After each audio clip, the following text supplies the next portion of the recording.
आज हम डिस्कस करते हैं हाइपरज्योमेट्रिक फंक्शन का एक क्वेश्चन।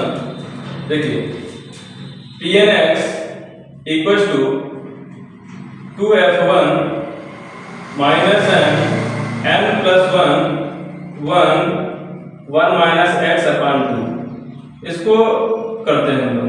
देखिए इसका सॉल्यूशन बहुत ही इजी सॉल्यूशन है और हम कह सकते हैं इसको क्या लिख सकते हैं। इसका Pn(x) के बारे में कहा गया है जो हम जानते हैं कि लेजेंडर फंक्शन से आता है और लेजेंडर फंक्शन के बारे में भी हम जानते हैं। क्या लिखेंगे b नोड है Pn(x) equals to 1 upon n factorial 2 power n d power n बटे dx power n x square minus 1 power n। यहाँ पे आएगा 1 upon n factorial 2 power n d power n बटे dx पावर n। यहाँ से x minus 1 और इसको हम कह सकते हैं x प्लस 1 और इसकी पावर n और इसकी पावर n, ऐसे कह सकते हैं।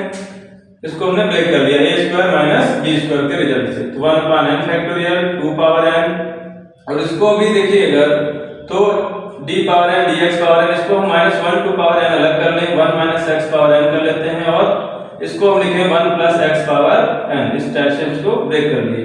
देखिए 1 पावर n को हमने बाहर कर लिया और बटे में n फैक्टोरियल 2 पावर n को हम अंदर मल्टीप्लाई करते रहे हैं। तो यहाँ हो जाएगा आपका 1 माइनस x पावर n और यहाँ लिखेंगे 1 plus x upon 2 whole power n, ऐसा लिखेंगे।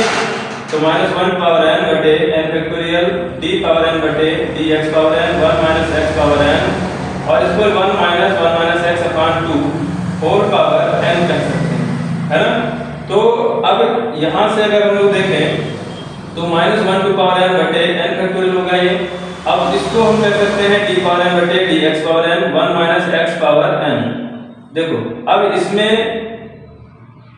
क्या किया जा सकता है, इसका एक्सपेंशन कर लो। 1 माइनस x पावर n का एक्सपेंशन है ये, तो 1 माइनस nx यानी 1 माइनस x अपॉन 2 और प्लस यहाँ पे n माइनस 1 बटे 2 फैक्टोरियल 1 माइनस x बटे 2 का होल स्क्वायर, ठीक है ना, इसका स्क्वायर और प्लस n सो ऑन। ये ऐसा एक्सपेंशन हो जाएगा, इसको ऐसा कर लीजिए। अब देखो माइनस 1 2 पावर n बटे n factorial d power n बटे dx पावर n, इसको अगर अंदर मल्टीप्लाई कर लें तो हो जाएगा 1 माइनस x पावर n और यहाँ पे लिखेंगे minus n/2 1 minus x power n plus 1, ठीक है, प्लस n माइनस 1 बटे 2 फैक्टोरियल और 1 माइनस x की पावर में n प्लस 2 बटे 2 square plus and so on, ठीक है ना, ऐसे कर सकते हैं। अब इसको ऑपरेट कर लीजिए। इसको जब हम ऑपरेट करेंगे तो एक रिजल्ट हम लोग लिख लेते हैं, क्योंकि हम जानते हैं क्या जानते हैं कि d अगर ऐसा लिखा है d पावर n और x पावर m, तो इसको हम रिजल्ट में यूज करते हैं। चलो ऊपर लिखते हैं, थोड़ा सा यहाँ से लिखते हैं। देखिए हम जानते हैं कि एक रिजल्ट है, यहाँ पे लिखेंगे क्योंकि d power n ax plus b power m, इसको हम लिख सकते हैं a power n m factorial बटे m minus n factorial ax plus b whole power m minus n, यदि m जो है वो लेस है अगर n से, तो ठीक है ना, ये ऐसा है। तो इसको यूज करेंगे तो लिखेंगे हम लोग माइनस 1 2 पावर n बटे n फैक्टोरियल और यहाँ पे हमारा जो बनेगा a की वैल्यू है अपने पास माइनस 1, तो यहाँ पे माइनस 1 2 पावर n हो जाएगा और चूंकि पावर सेम है अगर हम इसमें पुट करते हैं तो n फैक्टोरियल हो जाएगा और यहाँ पे n माइनस 1 हो जाएगा और यहाँ भी 1 हो जाएगा। तो माइनस n/2 यहाँ देखते हैं हम लोग, तो यहाँ आएगा a है कि माइनस 1 2 पावर n, तो रहेगा क्योंकि x इसमें भी माइनस का a माइनस का है ना 1 और फिर आएगा n यानी कि n प्लस 1 फैक्टोरियल बटे, अब इसको आपस में घटा देना होता है, क्या होता है m माइनस n यानी कि n प्लस 1 माइनस n यानी कि 1 फैक्टोरियल यानी कि 1 बचेगा वो, ठीक है।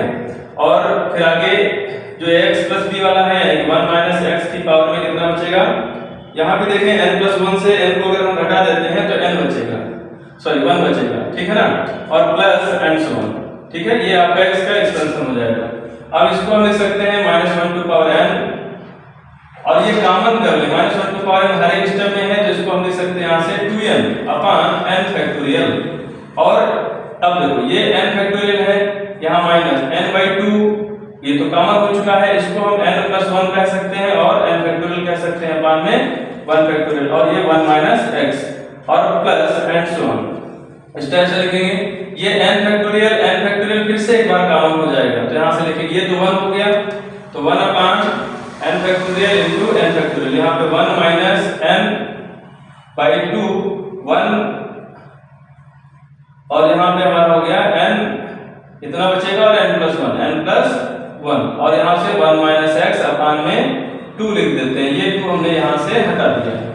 क्लियर है इतना? 1 फैक्टोरियल है तो 1 फैक्टोरियल भी लिख सकते हैं, लिख दीजिए प्लस एंड सो ऑन, ऐसा लिख दिया। अब अगर देखें तो ये भी कैंसिल हो रहा है। अब यहाँ पे आपका 1 प्लस माइनस n कर लीजिए। माइनस n इसलिए कर रहे हैं क्योंकि हमें जो आंसर लाना है वो माइनस n में लाना है। और फिर अगली बार में n प्लस 1 है, लिख दीजिए, और बटे में 1 है, 1 फैक्टोरियल लिख सकते हैं, इसलिए 1 फैक्टोरियल यहाँ पे 1 माइनस x बटे 2, ठीक है, और प्लस एंड सो ऑन। अब देखो ये जो सीरीज बनी है ना, ये जो सीरीज बनी, इसी को हम जो है हाइपरज्योमेट्रिक फंक्शन की सीरीज से कहते हैं। ये आपका देखो माइनस n है, ये हो गया, फिर n प्लस 1 है, इतना हो गया, और नीचे 1 तो इंटू में कह सकते हैं 1 है, और यहाँ पे 1 माइनस x बाई 2 है। तो इसको हम इस हाइपरज्योमेट्रिक फंक्शन की सीरीज से लिख सकते हैं 2f1 माइनस n प्लस 1 और 1 माइनस x बाई 2। देखो ये आपका आंसर हो गया, ठीक है ना? यही आपको लाना था, यही इसका सॉल्यूशन होगा। तो बहुत ही इजी सॉल्यूशन है इसका। अब अगर इसी के आगे एक और क्वेश्चन को हम लेते हैं, जैसे अगर हम ये कहें कि पुट कर दें दोनों साइड में x की वैल्यू को, x की वैल्यू को cos थीटा या cos थीटा ही कर लेते हैं, चलो तो पुट करते हैं हम लोग। यहाँ पे पुट कर लें, put x equal to cos theta. अगर ये cos थीटा हम लोग पुट करते हैं तो एक क्वेश्चन नया बन जाएगा, जिसको हम कह सकते हैं यहाँ पे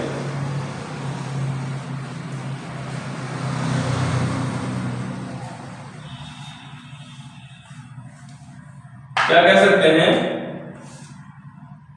पुट करें, यहाँ पे लिखेंगे Tn cos theta equal to 2f1 minus n plus 1 minus cos theta upon 2, ठीक है ना? इतना आ जाएगा। अब इसको हम लिख सकते हैं 2f1 माइनस n प्लस 1 का यहाँ देखो इस 1 को अगर एलिमिनेट करना है तो यहाँ पे हमने लगाया formula 1 minus 2 sine square theta by 2, ठीक है, अपान में है 2, इतना। तो 1 से 1 तो कट गया, माइनस माइनस प्लस हो गया, इसको हम लिख सकते हैं 2f1 माइनस n प्लस 1 और कामा, यहाँ पे कितना आएगा प्लस का 2 साइन स्क्वायर थीटा बाई 2 अपान में 2। ये 2 से 2 भी कैंसिल हो जाएगा, तो इसको लिख सकते हैं 2f1 माइनस n प्लस 1, इसको लिख सकते हैं अब साइन स्क्वायर थीटा बाई 2। ये आपका हो गया Pn cos थीटा, ठीक है ना? यही आपका इस सॉल्यूशन हो गया। ये भी एक क्वेश्चन है, अलग से क्वेश्चन है, तो आप लोग इसका डायरेक्ट यूज कर सकते हैं या आप लोग इस टाइप से इसको करेंगे। अच्छा, यहाँ पे एक और क्वेश्चन बनता है, यहाँ पे cos के लिए अगर आता है तो आप cos का रिलेशन लगा देंगे, यानी कि यहाँ पे 1 माइनस 2 साइन स्क्वायर थीटा था, इसको अगर cos में पूछा जा रहा है आंसर आपका, तो यहाँ पे आप cos 2 थीटा का प्रेजेंट जो है cos में जो होता है उसका यूज करेंगे तो आपका ये सॉल्यूशन हो जाएगा, ठीक है? तो इस प्रकार से हम हाइपरज्योमेट्रिक फंक्शन के क्वेश्चन को इजीली सॉल्व कर पाते हैं। Thank you.